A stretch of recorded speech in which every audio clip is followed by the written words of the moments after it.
ಏನ್ ಮಾತು? ವಿಕ್ರಾಂತ್ ಸಾಹೇಬ್ರು ನನ್ಗೆ ಇದ್ದಕ್ಕಿದ್ದಂಗೆ ಒಮ್ಮೆಲೆ 1 ಲಕ್ಷ ರೊಕ್ಕ ಕೊಟ್ರು ರೀ. ಇದು ನಿಂಗೆ ಇಟ್ಕೊಂತ ಕೊಟ್ಬಿಟ್ರು ರೀ. 1 ಲಕ್ಷ ರೊಕ್ಕ ನೋಡಿ ನಾ ಅಂಜ್ಬಿಟ್ಟೆ ರೀ, ದಿಗ್ಲಾಗೋಯ್ತು. ಈ ರೊಕ್ಕ ಎದಕ್ಕೆ ರೀ ಅಂತ ಕೇಳ್ದೆ ರೀ ಅವ್ರನ್ನ. ಇಷ್ಟ್ರಲ್ಲೇ ಒಂದು ಹೊಸ ಕೆಲ್ಸ ಹೇಳ್ತೇನೆ, ಅದಕ್ಕೆ ಈ 1 ಲಕ್ಷ ಅಂತ ಹೇಳಿದ್ರಿ ರೀ. ಅದಕ್ಕೆ ನಾನ್ ಇಸ್ಕೊಂಡ್ಬಿಟ್ಟಿನ್ರಿ. ಆ 1 ಲಕ್ಷ ಬಳಸ್ಕೊಳ್ಳೋ ಅಗತ್ಯ ಐತ್ರಿ. ಅದಕ್ಕೆ ಆ 1 ಲಕ್ಷನ ಬಳಸ್ಕೊಂಡ್ಬಿಟ್ಟೆ, ಖರ್ಚಾಗೋತ್ರಿ. ಸರಿ, ಯಾವ ಕಾರಣಕ್ಕೆ ವಿಕ್ರಾಂತ್ ಅವ್ರು ಕೊಟ್ಟ 1 ಲಕ್ಷನ ಖರ್ಚು ಮಾಡಿದ್ರಿ? ಆ 1 ಲಕ್ಷನ ನಮ್ ಸಂಸಾರದಾಗ ಸ್ವಲ್ಪ ಕಷ್ಟ ಬಂದಿತ್ರಿ, ಅದ್ರ ಸಲುವಾಗಿ ಉಪಯೋಗಿಸ್ಕೊಂಡ್ಬಿಟ್ಟೆ. ಸರಿ, ಅವಾಗ್ಲೇ ಒಂದ್ ವಿಷಯ ಹೇಳಿದ್ರಿ.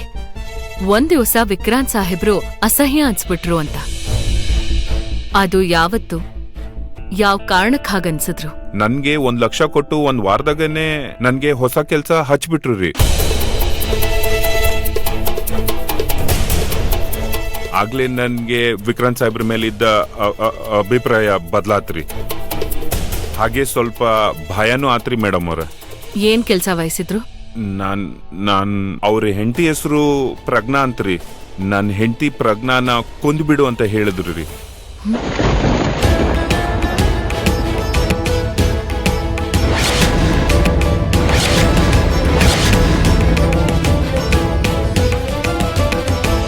ಆಗ ಗೊತ್ತಾತ್ರಿ ಮೇಡಮ್ ಅವ್ರೆ, ನಾನು ಕೊಟ್ಟು 1 ಲಕ್ಷ ಸುಪಾರಿ ಅಂತ ತಿಳಿತ್ರಿ.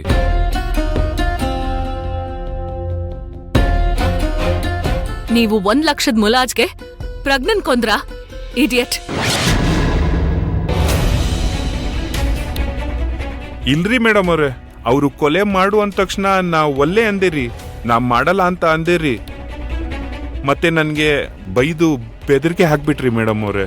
ಅದಕ್ಕೆ ಒಪ್ಕೊಂಡ್ಬಿಟ್ಟೆ.